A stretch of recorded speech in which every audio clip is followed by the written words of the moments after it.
ready to test your Python debugging skills. Find the bug in the code and suggest a fix. You will have 30 seconds to find the solution.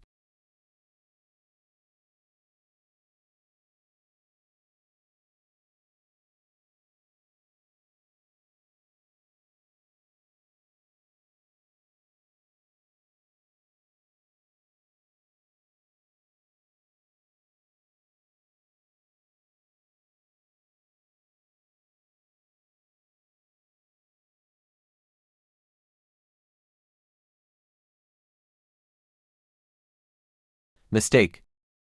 The loop will run infinitely, because n is never updated, so n greater than 0 feet is always true. Corrected code.